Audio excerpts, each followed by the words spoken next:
अक्सर ऐसा होता है ना कि रात के आखिरी पहर में जब सारी दुनिया सो रही होती है, हमारा दिमाग जाग रहा होता है। एक ही बात, एक ही ख्याल, एक ही फिक्र बस घूमती रहती है और हम चाहकर भी उसे रोक नहीं पाते। ये एक ऐसी बेचैनी है जिसे बहुत से लोग रोज महसूस करते हैं, लेकिन इसके बारे में शायद बात नहीं कर पाते। दानिश कुतुब में आप सबको खुशामदीद। ये वो जगह है जहां हम किताबों को सिर्फ पढ़ते नहीं, उन्हें गहराई से समझने की कोशिश करते हैं ताकि उनकी बातें हमारी जिंदगी का हिस्सा बन सकें। तो चलिए आज हम एक ऐसी किताब को समझने की कोशिश करेंगे जो इस बेचैनी का इलाज बताती है। निक ट्रेंटन की स्टॉप ओवरथिंकिंग कोई फलसफा नहीं है, बल्कि एक प्रैक्टिकल रोड मैप है। ये हमें बताता है कि अपने दिमाग में चलने वाले इस शोर को आखिर कम कैसे किया जा सकता है।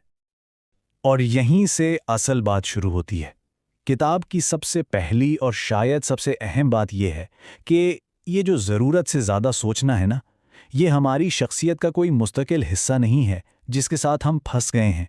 नहीं, ये एक आदत है जो हमने वक्त के साथ सीख ली है, शायद हालात की वजह से, शायद बचपन के तजुर्बात की वजह से। और इस बात का सबूत साइंस देती है। देखें, हमारा दिमाग पत्थर की लकीर नहीं है। इसमें न्यूरोप्लास्टिसिटी नाम की एक सलाहियत है। इसे ऐसे समझें जैसे खेत में नए रास्ते बन जाते हैं। अगर हमने बेचैनी से सोचने का रास्ता बार बार इस्तेमाल किया है तो वो रास्ता गहरा और पुख्ता हो गया है, लेकिन हम अपने दिमाग को सुकून से सोचने के नए बेहतर रास्ते भी सिखा सकते हैं। हर बार जब हम कोई नई टेक्निक इस्तेमाल करते हैं, हम उस नए रास्ते पर चलते हैं और वक्त के साथ वो नया रास्ता पुराने से ज़्यादा मजबूत हो जाता है। यहीं से उम्मीद शुरू होती है। तो सबसे पहले ये फ़र्क समझना ज़रूरी है कि हर सोच ओवरथिंकिंग नहीं होती। ज़रूरी सोच वो है जो किसी मसले को हल करने की तरफ ले जाए। जैसे घर का खर्चा पूरा नहीं हो रहा है, मुझे इनकम बढ़ाने के लिए क्या करना चाहिए। ये सोच आपको एक्शन की तरफ ले जाती है। लेकिन बेकार सोच यानी ओवरथिंकिंग, वो एक ही जगह गोल गोल घूमती है, जैसे एक टूटा हुआ रिकॉर्ड। ऑथर के मुताबिक इस बेकार सोच के दो अहम चेहरे हैं। पहला, माजी में उलझना। ऐसा होता है ना कि हम गुजरी हुई बातों को बार बार जहन में चलाते रहते हैं। उसने ऐसा क्यों कहा था, काश मैं वैसा कर लेता। ये माजी की कैद है जिसका दरवाज़ा अंदर से बंद होता है। और दूसरा चेहरा है मुस्तकबिल की फिक्र। क्या होगा अगर इंटरव्यू ख़राब हो गया? क्या होगा अगर लोग मुझ पर हंसेंगे? ये वो ख्याली खतरे हैं जो अभी हुए भी नहीं, लेकिन हमें अभी से परेशान कर रहे हैं। हमें लगता है कि ये आदत शायद मामूली है, लेकिन निक ट्रेंटन कहते हैं कि हम इस आदत की एक बहुत भारी कीमत चुकाते हैं, अक्सर ये जाने बगैर कि ये नुकसान हो क्यों रहा है। ये कोई बेज़रार चीज़ नहीं है।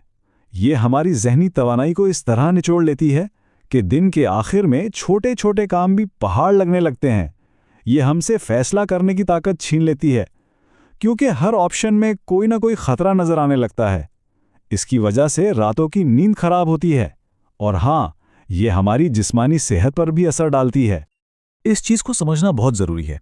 हमारे दिमाग के लिए ख्याली खतरे और असल खतरे में ज़्यादा फर्क नहीं है।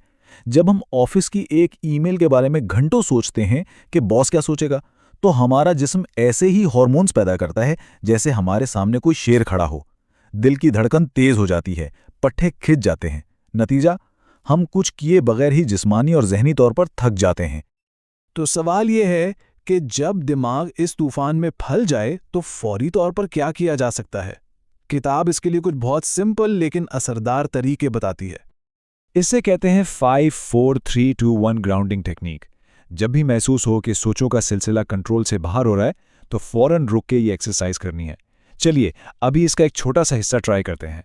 जहां भी आप हैं, अपने इर्द गिर्द 5 चीजें देखें और उनके नाम लें। अब 4 चीजें ऐसी ढूंढें जिन्हें छू कर महसूस कर सकते हैं। मेज की सतह, अपने कपड़े का टेक्सचर।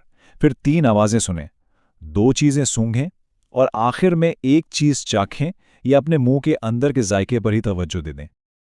ये इतना असरदार क्यों है? क्योंकि इसकी लॉजिक बहुत सिंपल है। हमारा दिमाग एक वक्त में 2 जगह नहीं हो सकता। या तो वो ख्यालों के जाल में उलझा रहेगा, या फिर वो हमारे 5 हवास देखना, सुनना, सूंघना, चखना, छूना पर तवज्जो देगा। जब हम जबरदस्ती उसकी तवज्जो हवास की तरफ लाते हैं तो ओवरथिंकिंग का सिलसिला खुद ब खुद टूट जाता है। यहीं से रियल चेंज शुरू होता है। ये तो हुआ फौरी इलाज, लेकिन उन फिक्रों का क्या करें जो दिन भर बार बार आती रहती हैं? इसके लिए किताब एक और दिलचस्प स्ट्रैटेजी बताती है। ये सवाल अपने आप में इस टेक्निक का खुलासा है। फिक्रों से लड़ना अक्सर उन्हें और ताकतवर बना देता है। तो निक ट्रेंटन कहते हैं, उनसे लड़े नहीं, उन्हें एक वक्त दे दें। इसे कहते हैं डेजिग्नेटेड वरी टाइम। इसका तरीका यह है कि दिन में 15 मिनट का एक स्लॉट मुकर्रर किया जाता है सिर्फ फिक्र करने के लिए।